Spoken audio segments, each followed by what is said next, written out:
Smart உங்களை அன்புடன் வரவேற்கிறது. Grass, explore, when. அனைவருக்கும் இந்த நாள் இனிய நாளாக அமைய வாழ்த்துக்கள். இன்னைக்கு ஒரு நல்ல டாப்பிக்கோட இந்த வீடியோவை நம்ம ஸ்டார்ட் பண்ணிடலாம். ஹாய் ஆல், இன்னைக்கு நம்ம சேலுக்கு ரிலேட்டடான எல்லா ஃபார்முலாஸும் ஒரு சின்ன ரீகேப் ஆர் ரிவிஷன் மாதிரி பார்க்கலாம். ஸோ நான் சேல்னு சொல்லும் போதே உங்களால் ரிலேட் பண்ணியிருக்க முடியும். அது like profit, loss, profit percentage.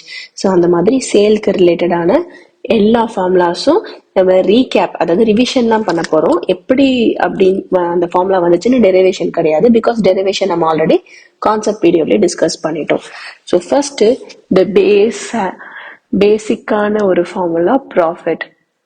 So profit வந்து எப்போவுமே செல்லிங் ப்ரைஸ் அதிகமாக இருக்கும்போது கிடைக்கும். So selling price minus cost price. Profit இருக்குன்னா அதுக்கேற்ற மாதிரி ஒரு லாஸ் ஃபார்முலா. ஸோ அதே மாதிரி கரஸ்பாண்டிங்காக loss equal to cost price minus selling price. ஏன்னா காஸ்ட் ப்ரைஸ் அதிகமாக இருக்கும்போது நமக்கு லாஸ் ஆகிடும். இப்போ profit percentage, profit by cost price into 100. அப்போ லாஸ் பர்சன்டேஜ் வந்து loss by cost price into 100. இந்த மாதிரி ரிலேட் பண்ணி படிச்சுக்கிட்டோம்னா நமக்கு ஈஸியாக இருக்கும். நெக்ஸ்ட் காஸ்ட் ப்ரைஸ் கண்டுபிடிக்க போகிறோம். நமக்கு ப்ராஃபிட் தெரியும் போது, அதாவது ப்ராஃபிட் பர்சன்டேஜ் தெரியும் போது 100 பை 100 பிளஸ் ப்ராஃபிட் பர்சன்டேஜ், ப்ராஃபிட்டுங்கிறனால பிளஸ் பண்ணுறோம், இன்டூ எஸ்பி. இதே இது இங்க காஸ்ட் ப்ரைஸ் பார்த்தோம் அப்படின்னா 100 பை லாஸ், நமக்கு லாஸ் ஆயிடுச்சு, so minus loss percentage into SP. இது ஜஸ்ட் அப்படி ரிலேட் பண்ணி நம்ம ஞாபகம் வச்சுக்கிட்டோம்னா ஈஸியா இருக்கும். ப்ராஃபிட்னா நமக்கு எக்ஸ்ட்ரா காசு, ஸோ பிளஸ் ப்ராஃபிட் பர்சன்டேஜ். லாஸ்னா நமக்கு கம்மி ஆயிடுச்சு காசு, மைனஸ் லாஸ் பர்சன்டேஜ். இதே மாதிரி செல்லிங் ப்ரைஸ் கண்டுபிடிக்கிறதுக்கும் இது அப்படியே ரெசிப்ரோக்கல் பண்ண மாதிரி வரும். 100 plus profit percentage by 100 into CP. ஒன்றும் நம்ம டிரான்ஸ்ஃபர் தான் பண்ணியிருக்கோம். அதாவது இப்போ இங்கே காஸ்ட் ப்ரைஸ் இருக்கா, ஸோ இந்த டினாமினேட்டர் டிவிஷன் இருக்கிறது ஈக்குவல் டு தாண்டி போகும்போது மல்டிப்ளிகேஷன் ஆகும்.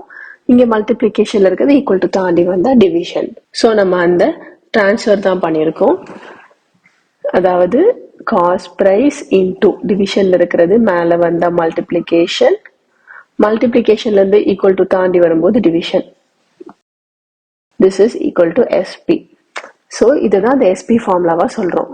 சேம் இங்க 100 பிளஸ் ப்ராஃபிட் பர்சன்டேஜ், இங்க 100 minus loss percentage divided by 100 into cost price. So இதுதான் நம்ம ஜஸ்ட் எப்படி ரீஸ்ட்ரக்சர் பண்ணி எழுதலாம் அப்படின்னா SP equal to 100 minus loss percentage by 100 into CP. So இந்த ஃபார்மேட்டுக்கே எழுதிட்டேன். இது ரெண்டுமே சேம் தான். நெக்ஸ்ட் இப்போ வந்து ஒரு ப்ராஃபிட் பர்சன்டேஜ் வந்து ஒரு A பர்சன்டேஜ் ப்ராஃபிட் அப்படின்னு கொடுத்துருக்காங்கன்னு வச்சுக்கோங்களேன், ஒரு 5% ப்ராஃபிட் அந்த மாதிரி. இந்த கேஸ்ல எஸ்பியோடைய value 100 plus A percentage of CP.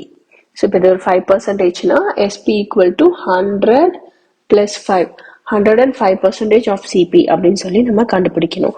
இதே இது லாஸ், லாஸ் வந்து ஒரு 3% லாஸ் ஆயிடுச்சு, ஒரு B பர்சன்டேஜ் லாஸ் ஆயிடுச்சுன்னா இந்த டைம்ல எஸ்பியோட வேல்யூ ப்ராஃபிட்டுக்கு பிளஸ் பண்ணியிருக்கோம், லாஸுக்கு ஸோ மைனஸ் பண்ணணும். 100 minus B percentage of CP. So இது எல்லாமே profit, loss, profit percentage, cost price, selling ப்ரைஸோட ஃபார்முலா. ஸோ இதுக்கு ரிலேட்டடாகவே நெக்ஸ்ட் டிஸ்கவுண்ட் வேல்யூஸ்லாம் இருக்கு, நம்ம அதையும் டிஸ்கஸ் பண்ணலாம். ஆல்சோ ஓவர் ஹெட் காஸ்ட்னு ஒன்று இருக்கு, ஓவர் ஹெட் சார்ஜஸ்.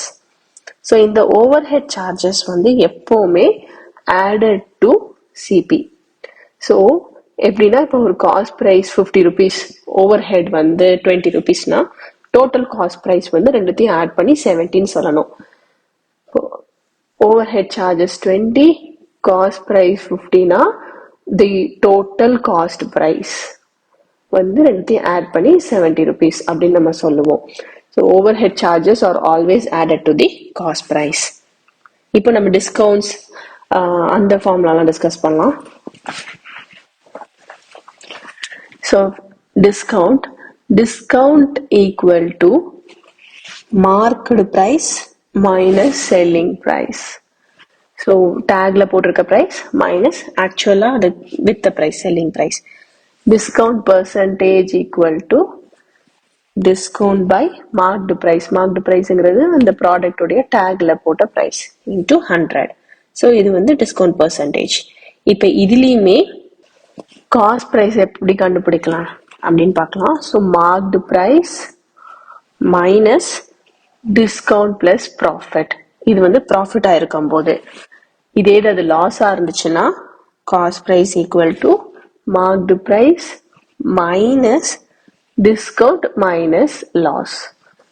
இது வந்து அது லாஸாக இருக்கும் போது. Next, if X% profit and X% loss. So இந்த மாதிரி சினாரியோல இது வந்து டோட்டலா it is a total net loss தான் actually. So then in total it is net loss. So டோட்டலா பாத்தீங்கன்னா லாஸ் தான். 5% ப்ராஃபிட் இருந்து 5% லாஸ் இருக்குன்னா டோட்டலா அது லாஸ் தான். ஸோ இந்த மாதிரி கேசஸ்ல loss percentage equal to X% by 10 the whole square. So Xங்கிறது அந்த கொடுத்திருக்கிற percentage, profit percentage or loss percentage, அதை substitute பண்ணி by 10 the whole square பண்ணணும். Next, increase percentage. Increase percentage equal to increased value. எவ்வளோ value increase ஆயிருக்கோ by original value into 100. இது வந்து increased வேல்யூங்கிறது இப்போ வந்து 20 இருந்தது 50 ஆயிடுச்சு அப்படின்னா எவ்வளவு வேல்யூ கூடி இருக்கு? 30 கூடி இருக்கு. ஸோ அந்த 30 தான் increased value. Final value minus original value தான் increased வேல்யூ. இதே மாதிரி டிக்ரீஸ் பர்சன்டேஜும் இருக்கு. decreased value by original value into 100. So decreased value நாலுமே எவ்வளோ குறைஞ்சிருக்கோ 50 இருந்தது 20 ஆயிடுச்சுன்னா எவ்வளோ குறைஞ்சிருக்கு? 30 குறைஞ்சிருக்கு. ஸோ decreased value வந்து 30 divided by அதோடைய ஒரிஜினல் வேல்யூ.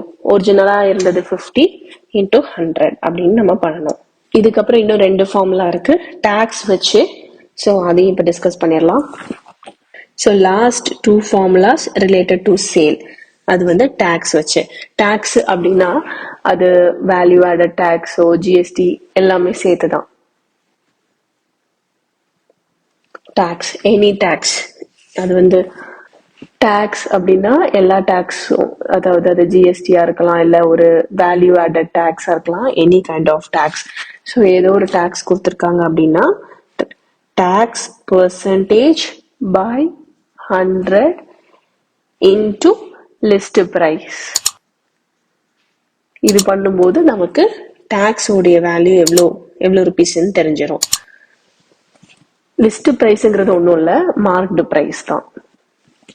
அது என்ன எம்ஆர்பி போட்டிருக்காங்களோ அது. So list price plus tax. List பிரைஸ்ங்கிறது அந்த MRP value, marked price or list price. இதுதான் நம்மளோட சேல் பிரைஸ், அதாவது selling price. So MRP plus tax அந்த வேல்யூ கொடுத்து தானே நம்ம விற்கிறாங்க ஷாப்ல. ஸோ அதுதான் நம்மளோட சேல் பிரைஸ். இது எல்லாமே சேல்ஸ்க்கு ரிலேட்டடான ஃபார்முலா. நெக்ஸ்ட் வீடியோவில் வேற ஃபார்முலாஸ் ஆர் வேற கான்செப்ட் டிஸ்கஸ் பண்ணலாம். தேங்க்யூ. இந்த வீடியோவை பார்த்த அனைவருக்கும் நன்றி. இந்த வீடியோ உங்களுக்கு பிடிச்சிருந்தா லைக் பண்ணுங்கள். ஏதாவது டவுட்ஸ் இருந்துச்சுன்னா கீழே கமெண்ட் பண்ணுங்கள். அண்ட் எல்லோரோட பெனிஃபிட்டுக்காகவும் ஷேர் பண்ணுங்கள். அண்ட் முக்கியமாக சப்ஸ்கிரைப் பண்ணிடுங்க. அப்புறம் எந்த அப்டேட்ஸும் மிஸ் பண்ணாமல் இருக்க அந்த நோட்டிஃபிகேஷன் ஐக்கானையும் ப்ரெஸ் பண்ணுங்கள்.